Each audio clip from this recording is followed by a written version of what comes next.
Hello friends, দেখতেই পাচ্ছ এখন বাজে রাত ১টা।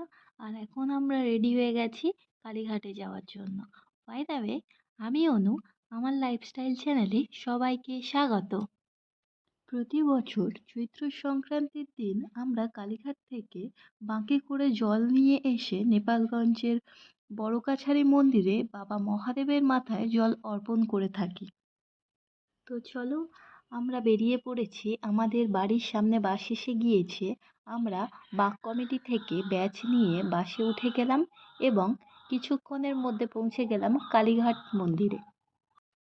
দেখতেই পাচ্ছ, আমরা কালীঘাট মন্দিরে পৌঁছে গিয়েছি। ওই যে মন্দিরটি দেখা যাচ্ছে।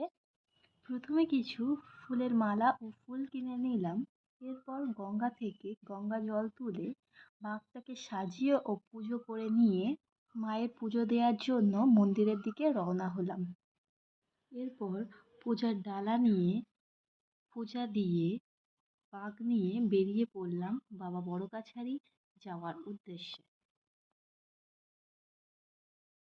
আমরা বাঘ নিয়ে ভোর 4টের সময় বেরিয়েছি।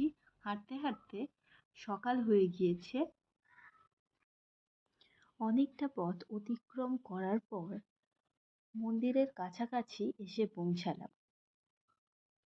বড়কাছারির মন্দিরে পৌঁছে প্রথমে পুকুরে স্নান সেরে বাঁকে করে নিয়ে আসা জল বাবা মহাদেবের মাথায় অর্পণ করে বাড়ি ফিরলাম। ভিডিওটি কেমন লাগলো অবশ্যই জানাবে। ভালো লাগলে একটা লাইক, কমেন্ট আর শেয়ার করে দিও। দেখা হচ্ছে নতুন কোনো এক ভিডিও। ততক্ষণের জন্য টাটা।